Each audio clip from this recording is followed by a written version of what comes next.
ഏറ്റവും പ്രധാനപ്പെട്ട വാർത്ത പുറത്തു വന്നിരിക്കുന്നു. വയനാട്ടിൽ രാഹുൽ ഗാന്ധി മത്സരിക്കും. വയനാട്ടിൽ രാഹുൽ ഗാന്ധി സീറ്റ് ഉറപ്പിച്ചിരിക്കുന്നു. വയനാട്ടിൽ കോൺഗ്രസിന്റെ സ്ഥാനാർത്ഥി രാഹുൽ ഗാന്ധി. അത് തന്നെയാണ് ഈ മണിക്കൂറിലെ ഏറ്റവും പ്രധാനമായ വാർത്ത. ഔദ്യോഗികമായി വാർത്ത പുറത്തു വന്നിരിക്കുന്നു.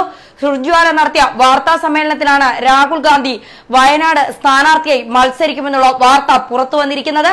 നിലവിൽ ടി സിദ്ദിഖാണ് വയനാട്ടിൽ സ്ഥാനാർത്ഥിയായി മത്സരിക്കുമെന്ന അഭ്യൂഹങ്ങൾ പറഞ്ഞത്. എന്നാൽ സിദ്ദിഖ് തന്നെ ഇപ്പോൾ പറഞ്ഞിരിക്കുന്നു, രാഹുൽ ഗാന്ധി പ്രധാനമന്ത്രിയാകാൻ പോകുന്ന ഒരാൾ തന്നെ വയനാടിനെ പ്രതിനിധീകരിച്ചു വരുന്നത് ഏറെ അഭിമാനകരമായ കാര്യമാണ്. അതുകൊണ്ട് തന്നെയാണ് ഞാൻ മാറി നിൽക്കുന്നത്. എനിക്കതിൽ ഏറെ സന്തോഷവും അഭിമാനവുമാണെന്ന് ടി സിദ്ദിഖ് തന്നെ വ്യക്തമാക്കിയിരിക്കുമ്പോൾ ഏറെക്കുറെ കാര്യങ്ങൾ മനസ്സിലാക്കി കഴിഞ്ഞിരിക്കുന്നു.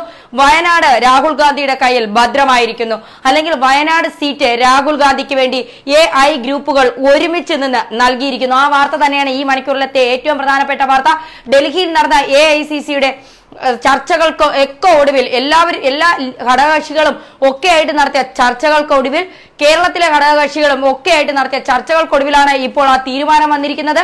വയനാട് രാഹുൽ ഗാന്ധി മത്സരിക്കും. വയനാട് സീറ്റിനെ ചൊല്ലി കേരളത്തിലെ AI ഗ്രൂപ്പുകൾ തമ്മിലുള്ള പോര് അവസാനിപ്പിക്കാനാണ് കോൺഗ്രസ് അധ്യക്ഷൻ രാഹുൽ ഗാന്ധിയെ തന്നെ സ്ഥാനാർത്ഥിയാക്കുന്നത്. രാഹുലിന്റെ സ്ഥാനാർത്ഥിത്വം ഇരു ഗ്രൂപ്പുകളുടെയും നേതാക്കളും KPCCയും ഐക്യകണ്ഠേനയാണ് തീരുമാനിച്ചതെന്നാണ് ഇപ്പോൾ പുറത്തുവരുന്ന വിവരങ്ങൾ. രാഹുൽ ഗാന്ധി മത്സരിക്കണമെന്ന് A ഗ്രൂപ്പ് നേതാവ് ഉമ്മൻചാണ്ടി നേരത്തെ തന്നെ വ്യക്തമാക്കിയിരുന്നു. ഇക്കാര്യം അദ്ദേഹത്തിന്റെ പരിഗണനയിലാണെന്നും ഉമ്മൻചാണ്ടി പറഞ്ഞിരുന്നു. ഇതേ ആവശ്യം രമേശ് ചെന്നിത്തലയും നേരത്തെ രാഹുലിനോട് നിർദ്ദേശിച്ചിരുന്നു. നിലവിൽ സ്ഥാനാർത്ഥിയായി മത്സരിക്കുന്ന ടി സിദ്ദിഖിനെ കാര്യങ്ങൾ പറഞ്ഞ് ബോധ്യപ്പെടുത്തിയെന്നും I ഗ്രൂപ്പ് നേതാവ് ചെന്നിത്തലയും വ്യക്തമാക്കി. KPCC നേതൃത്വവും ഇക്കാര്യം കോൺഗ്രസ് അധ്യക്ഷനോട് പറഞ്ഞിരുന്നു. രാഹുൽ എത്തുന്നതോടെ കേരളത്തിൽ മാത്രമല്ല ദക്ഷിണേന്ത്യയിലാകെ കോൺഗ്രസിന് വലിയ മേൽക്കോയ്മയായിരിക്കും ഇതിലൂടെ നേടാനാവുക എന്നും രമേശ് ചെന്നിത്തല പറഞ്ഞിട്ടുണ്ടായിരുന്നു. എന്തായാലും അത് തന്നെയാണ് കേരള രാഷ്ട്രീയം ഉറ്റുനോക്കുന്നതും. വർഷങ്ങളായി I ഗ്രൂപ്പ് സ്ഥാനാർത്ഥികളാണ് വയനാട് സീറ്റിൽ നിന്ന് മത്സരിച്ച് വിജയിച്ചുകൊണ്ടിരുന്നത്. സിറ്റിംഗ് MP ആയിരുന്ന MI ഷാനവാസ് മരിച്ചതോടെയാണ് ആ സീറ്റ് തങ്ങൾക്ക് വേണമെന്ന് A ഗ്രൂപ്പ് ആവശ്യം ഉന്നയിച്ചു തുടങ്ങിയത്. ഇതോടെ അവിടെ തർക്കങ്ങളും രൂക്ഷമായിരുന്നു.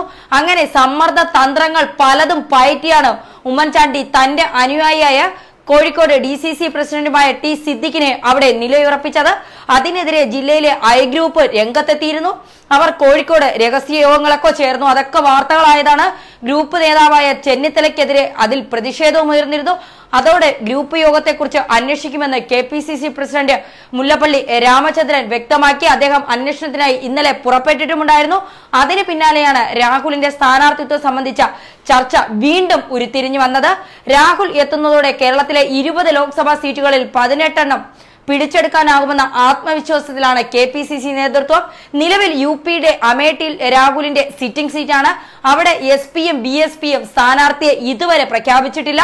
രാഹുൽ വയനാട്ടിലെത്തുന്നതോടെ കേരളത്തിലെ തിരഞ്ഞെടുപ്പിന്റെ ചരിത്രം തന്നെ മറിയുമെന്നാണ് ഇപ്പോൾ പരക്കുന്ന അഭ്യൂഹങ്ങളൊക്കെ.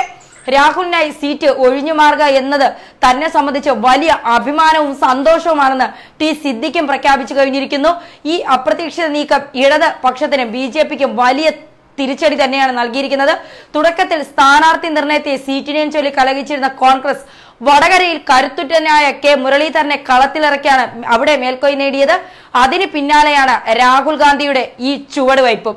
ഇതോടുകൂടി കോൺഗ്രസ് വളരെ ജനകീയമായ തീരുമാനമാണ് എടുത്തിരിക്കുന്നത്. കേരളത്തിൽ ഏറ്റവും പിന്നോക്കം നിൽക്കുന്ന വയനാട് മണ്ഡലത്തിൽ നിന്ന് പ്രധാനമന്ത്രി സ്ഥാനാർത്ഥി മത്സരിക്കുന്നു എന്നത് രാജ്യത്തിന് തന്നെ ശ്രദ്ധാകേന്ദ്രമായി മാറും. അതോടെ ദക്ഷിണേന്ത്യ തന്നെ കോൺഗ്രസിന്റെ കുടക്കീഴിലാകും എന്ന കണക്കുകൂട്ടലാണ് ഇപ്പോൾ കോൺഗ്രസ്. രാഹുലിന്റെ സ്ഥാനാർത്ഥിത്വം സംബന്ധിച്ച് സൂചനകൾ പുറത്തു വന്നപ്പോഴേ BJP ഇടത് ക്യാമ്പുകൾ വലിയ ആശങ്കയിലാണ്. എന്തായാലും ഒരു കൊലമാസ് എൻട്രിക്ക് തന്നെയാണ് കേരള രാഷ്ട്രീയവും കേരളത്തിലെ പ്രവർത്തകരും ജനങ്ങളും ഒക്കെ കാതോർത്തിരുന്നത്. ആ എൻട്രിയാണ് ഇപ്പോൾ സംഭവിച്ചിരിക്കുന്നത്. രാഹുൽ ഗാന്ധി വയനാട്ടിൽ കോൺഗ്രസിന്റെ സ്ഥാനാർത്ഥിയായി മത്സരിക്കുന്നു. ന്യൂസ് ഡെസ്ക് മലയാളി വാർത്ത.